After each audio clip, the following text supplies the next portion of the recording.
Tushar ji, Yogendra Yadav ji, stage पे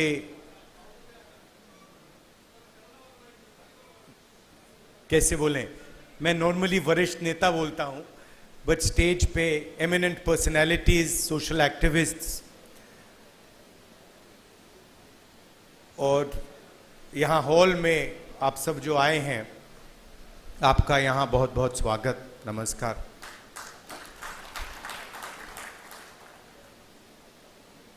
मैं आपसे दो तीन चीजें कहना चाहता हूं। पहली चीज यात्रा के बारे में, और जो मेरा अब पिछले 1.5 साल का जो एक्सपीरियंस रहा है।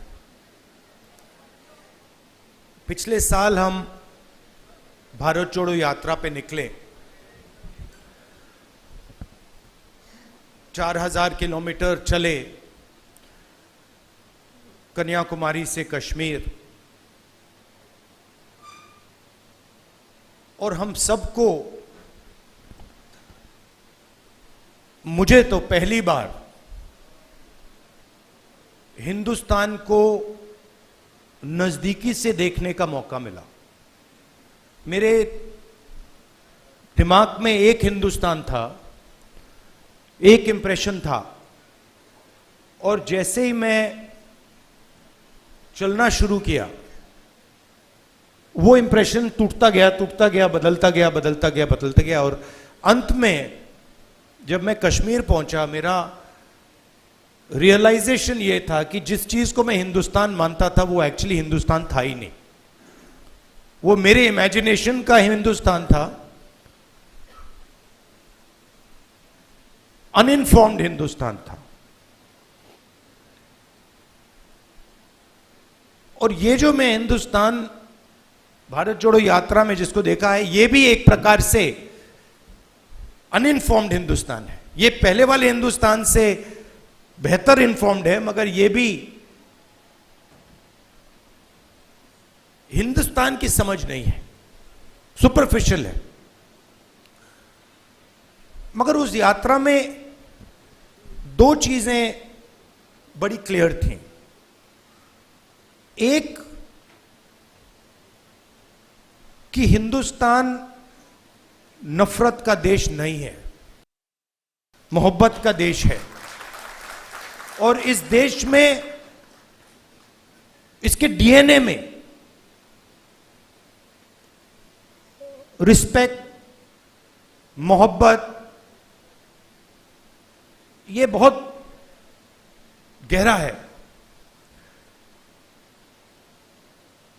तो चलते चलते मेरे दिमाग में यह सवाल आना शुरू हुआ कि अगर ये नफरत का देश नहीं है, ये पहला देश है जिसने इंडिपेंडेंस की लड़ाई मोहब्बत से लड़ी, और कोई देश है ही नहीं। मतलब कहते हैं कि civil rights movement, Gandhi ji की फिलॉसफी, उसने गांधी जी की फिलॉसफी का प्रयोग किया, मगर जो उनको डायरेक्शन किसने दिया? उनको डायरेक्शन गांधी जी ने दिया, हिंदुस्तान ने दिया। साउथ अफ्रीका में मैं गया था, मंडेला जी ने मुझे यही कहा कि हमें जो औजार दिए गए, हमारी फ्रीडम स्ट्रगल के जो औजार दिए गए, वो अफ्रीका के औजार नहीं थे, वो आपके औजार थे, हिंदुस्तान के औजार थे, और वो औजार हमें गांधी जी ने दिए।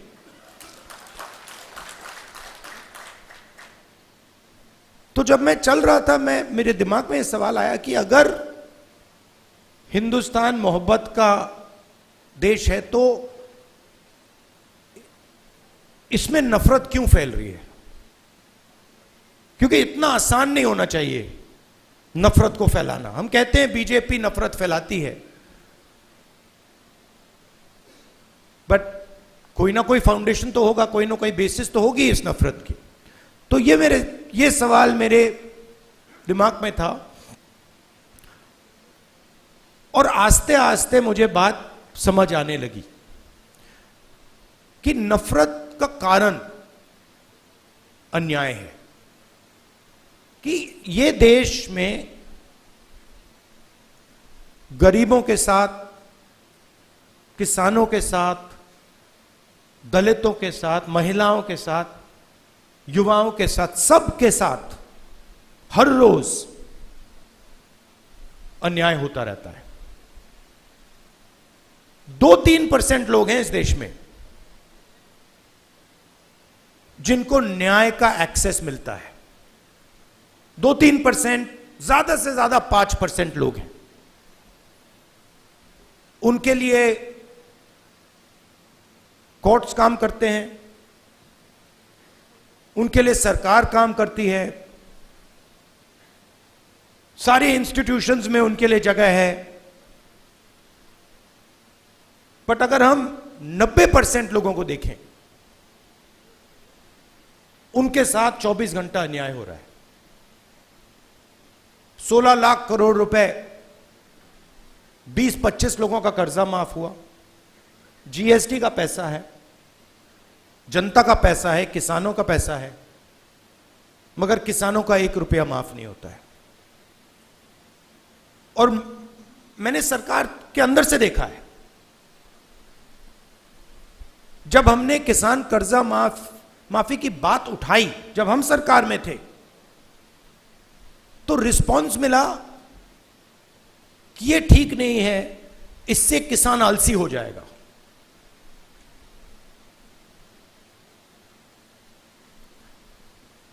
मनरेगा से गरीब व्यक्ति की आदत बिगड़ जाती है। मतलब वो काम कर रहा है, उसको आप उस काम के लिए पैसा दे रहे हो और उसकी आदत बिगड़ रही है। और दूसरी तरफ 20-25 लोग हैं, उनका 16 लाख करोड़ रुपए माफ हो रहा है, उनकी आदत नहीं बिगड़ रही।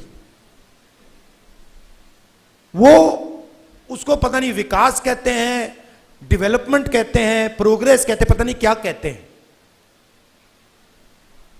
तो अगर आप हिंदुस्तान के धन को देखें और उसको ट्रैक करें तो आपको दिखेगा कि ये जो सोने की चिड़िया कही जाती है, इसका पूरा का पूरा धन किसानों से, युवाओं से, दलितों से, आदिवासियों से, पिछड़ों से छीनकर ये 20, 25, 50, 200 कितने लोग हैं, ज्यादा नहीं है, इनके ओर फनल होता है। तो इसलिए हमने दूसरी यात्रा में न्याय शब्द जोड़ दिया। और इस यात्रा में हमारा फोकस उस पे था कि किस प्रकार का अन्याय हो रहा है। और हर कदम पे स्टूडेंट्स के पेपर लीक हो रहे हैं, किसान को एमएसपी नहीं मिल रही, मजदूर को मिनिमम वेज नहीं मिल रही, छोटे व्यापारियों को जीएसटी से दबाया जा रहा है। मतलब हर स्टेप पे, हर कदम पे लोग आ रहे थे, कह रहे थे हमारे साथ ये हो रहा है। मगर कंबाइंड कॉन्शियसनेस नहीं है। एक व्यक्ति कह रहा है मेरे साथ अन्याय हो रहा है। मेरे पास छोटे व्यापारी आए गुजरात में, उन्होंने कहा कि जीएसटी से, नोटबंदी से हमें बहुत चोट लगी। मगर उसी डिस्कशन में जो किसान के साथ हो रहा है वो उनको दिख नहीं रहा है, वो देख ही नहीं पा रहे हैं।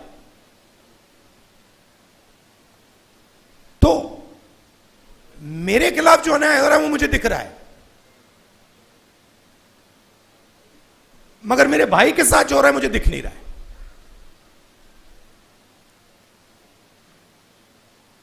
तो यह बहुत जरूरी बात है, क्योंकि जब तक आप अपने भाई के साथ जो अन्याय हो रहा है वो नहीं देखोगे, तब तक कोई मूवमेंट खड़ा नहीं हो सकता।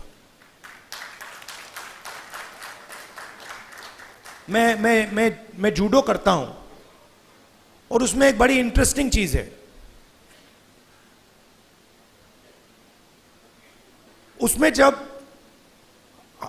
जमीन पे गिरना पड़ता है, फेंका जाता है व्यक्ति को, तो जब पहले व्यक्ति शुरू करता है तो वो अपने आप को प्रोटेक्ट करने की कोशिश करता है। जमीन पे गिरोगे तो फिर आप अपने आप की रक्षा करते हो, फिर थोड़ा एडवांस्ड होता है, फिर उसको बात समझ आती है, वो जमीन की रक्षा करना शुरू कर देता है। मतलब don't protect yourself, protect the mat. और बड़े मजे की बात दिखती है कि जब आप जमीन को प्रोटेक्ट करते हो तो ऑटोमेटिकली जमीन आपको प्रोटेक्ट करती है। तो मूवमेंट कैसे बनती है?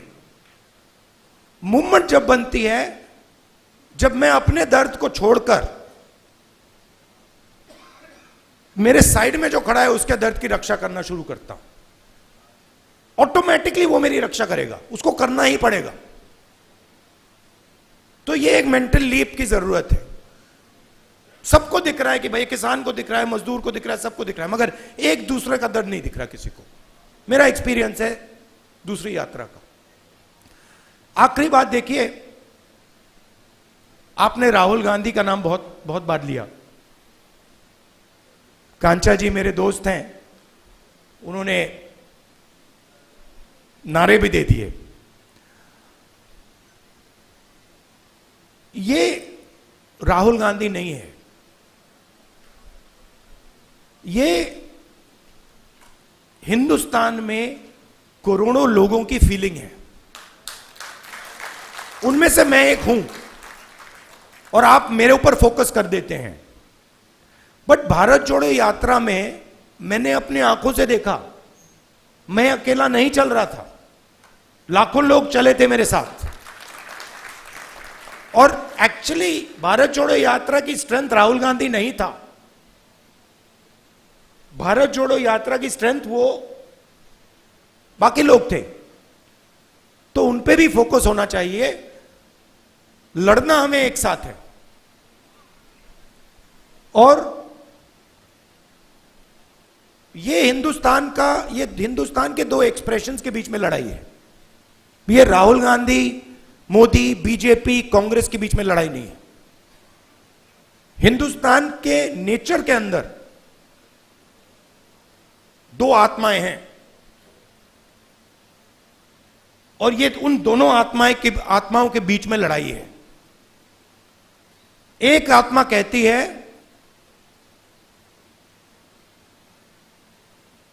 कि हिंदुस्तान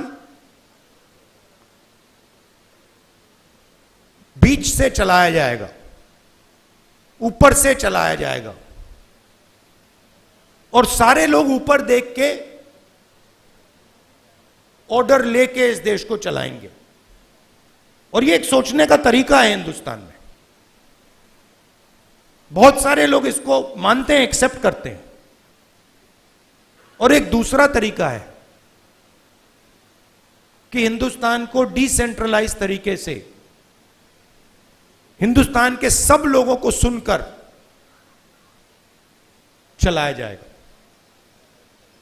जिसको हम, अगर आप धार्मिक तरीके से बोलना चाहते हैं, शिव की बारात बोल लीजिए। कि सब लोगों को जगह देके निर्णय लिया जाता है। जैसे योगेंद्र यादव जी अभी बैठे हैं, बड़ी इंटरेस्टिंग बात आपको बताऊं। 3-4 महीने पहले इन्होंने हमें कहा, देखिए हमें ये जो गारंटीज हैं, हमें क्लियरली बता देना चाहिए देश को कि इंडिया गठबंधन आएगा तो क्या करेगा। और आज मैंने इनसे पूछा कि आप बताइए, ये जो हमने गारंटीज देश के सामने रखी हैं, इससे आप खुश हैं? तो इन्होंने कहा मैं खुश हूं, मगर बहुत केओटिक डिस्कशन हुआ। केओटिक डिस्कशन हुआ क्योंकि ये एक्चुअली कांग्रेस पार्टी की, राहुल गांधी की, खारगे जी की, इंडिया गठबंधन की गारंटीज नहीं है। ये एक्चुअली हिंदुस्तान की आवाज है। उसको हमने चुन चुन के सुन के निकाला है, उसको रिफाइन किया है। बीजेपी ये काम कर ही नहीं सकती क्योंकि उनका तरीका सेंट्रलाइज है, ऊपर से बोलते हैं। नरेंद्र मोदी जी रेडार की बात करेंगे, सब कुछ नरेंद्र मोदी जी से निकलता है। उनके विजन में और आरएसएस के विजन में ज्ञान एक व्यक्ति के पास है, किसान के पास ज्ञान ही नहीं है, मजदूर के पास ज्ञान ही नहीं है, बेरोजगार युवा को कोई समझ नहीं है। आईआईटी की डिग्री है तो पूरी दुनिया को समझ गया। यह थिंकिंग है। तो इसके खिलाफ हमारी लड़ाई हो रही है। हिंदुस्तान का सबसे बड़ा साइंटिस्ट, जितना उसमें ज्ञान है उतना ही ज्ञान हिंदुस्तान के किसान में है, बस दूसरे तरीके का है। मैं बंगाल गया और वहां पे वो महिलाएं थी, इसी यात्रा पे महिलाएं थी, वो बीड़ी बना रही थी। उनके हाथ में जो स्किल थी, बीड़ी बनाती थी वो, उनके हाथ में जो स्किल थी मैंने अपनी जिंदगी में कभी पहले नहीं देखी। मैंने ट्राई किया, मतलब एक बीड़ी मतलब मैंने रोल करने की कोशिश की, नहीं हो रही थी मुझसे। तो वो सालों का, मतलब सालों की स्किल है वो, और उसका इस देश में कोई आदर नहीं हो रहा। उस महिला को आप फाइनेंशियल सपोर्ट दीजिए, उसकी मदद कीजिए, मेक इन इंडिया उससे करवाइए और फिर देखिए क्या मजा आता है। तो ये दो अलग तरीके की सोच की लड़ाई है। इसमें हम सब एक साथ लड़ रहे हैं। बहुत अच्छा लग रहा है और घबराने की कोई जरूरत नहीं है। ये आप मत सोचिए कि बीजेपी आ गई, कॉन्स्टिट्यूशन को खत्म कर देंगे, ये कर देंगे, कुछ नहीं, इनमें इतना दम नहीं है, ये नहीं कर सकते। ये इन्होंने मीडिया को कैप्चर कर रखा है, ये आवाज बहुत करते हैं, मगर सच्चाई और हिंदुस्तान हमारे साइड है। धन्यवाद।